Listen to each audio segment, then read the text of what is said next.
Wrestling fans around the corner, around the world, I'm Dan Marty. And I'm John Cena Sr. Johnny, the fans just haven't asked for it, they have demanded it.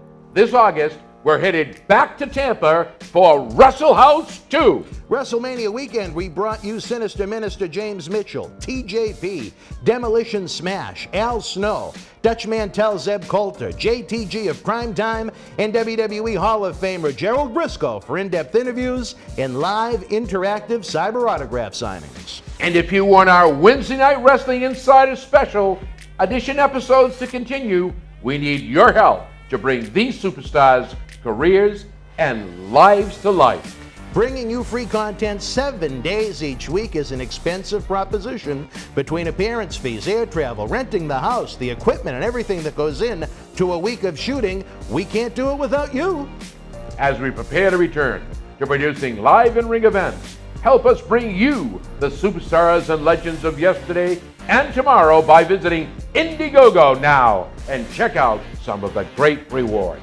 Wrestling fans, it's going to be a wild week in Tampa the first week in August. Get ready for Wrestle House 2.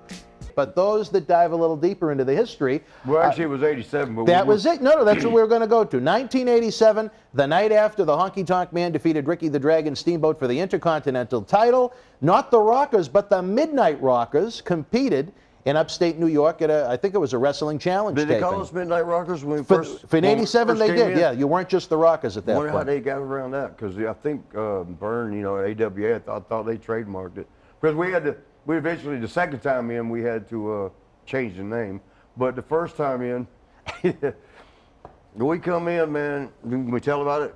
Sure. 1987. Now, so you were the tag champions, I think, in AWA. Yes, we were. Well, so who reached out to you? And that's what happened. This is what happened with that. AWA was kind of cool. He didn't work as much. All big cities. Yeah, and they had like a little circuit. We did L.A., San Francisco, Denver, Salt Lake, Baltimore, Chicago, Vegas. Vegas was our TV taping every third week. Yep. Man, all that spit just come out of my mouth. So you should see Tony eating fried chicken. Cover myself. When Tony has the KFC, it's like the back end of a lawnmower. But I just saw a couple like golf balls come out.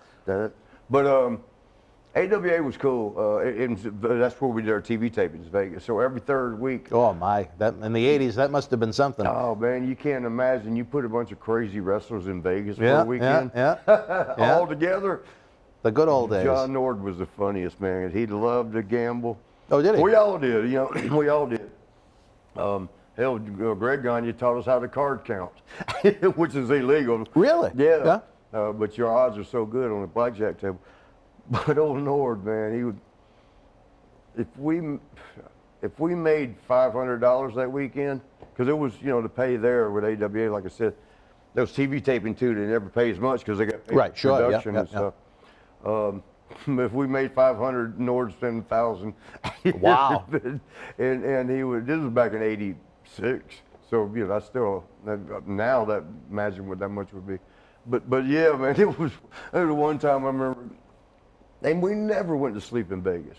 It's like New York City, the town that don't sleep. And you got rockers in that town, Midnight Rockers? Yeah, we ain't going to sleep. In the 80s still, yeah. Yeah.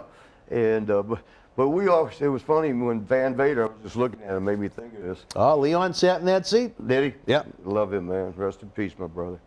But he was Leon Baby Bull White. The Baby Bull? Yeah, and they wanted him to be a babyface character type of babyface. It was so funny because he's got that high-pitched voice. Bull power! How you doing, Larry Nelson? He'd go like that big, like a bull, and then that high-pitched voice. But when he started up, he was a bad boy. He played in the NFL. Oh yeah. I think it was the Rams. The LA Rams, yeah. Super Bowl. Yeah, and he, man, if he hadn't blown his knee out, they said he was good there. But anyway, everybody told him when he went to Vegas, he's like, what does everybody do? Everybody was Kurt and Scott Hall and all the party guys were like, get up with the Rockers, get up with it. They can call us Rockers even though we were the Midnight Rockers, short term it. We'll explain that later why. with WWF. But old Vader, he wouldn't know what to do, and told him hang out with the Rockers. And there's just always something good happening, and so, man, we did party. We'd been on the road and the AWA didn't tour like WWF at the time. Much more relaxed schedule. Yeah. That's why Nick Bockwinkel never wanted the NWA title, because of the travel compared to what he would have had to have done as the NWA champion, as opposed to the AWA schedule, which was what, maybe not even half the month. Yeah, 15 days of that's a great schedule. Yeah, man, you're relaxed and you're doing good. I mean, you ain't gonna make the money if you was working 30 days, but you ain't beat up as bad. Yeah. And you get time to spend it. Quality of life. Yeah, and man, so we were in Vegas in that particular week. We had just done Salt Lake City, Denver, San Francisco, and then it come up time for TV taping. So it ran, and those were during the week, like Tuesday, Wednesday, Thursday. And Sean, and I guess I can tell this, Sean, because you weren't married at the time. We were out every night, partying Tuesday night, partying Wednesday night, partied hard Thursday night. Flying to Vegas, now it's Friday, now it's the weekend, and we're like burnt out. And it's like, you got to. We're like, Sean was like, let's just take an hour nap about around 7 o'clock tonight, so we'll make it through the. But so old Vader, we were like, really, really like, kind of.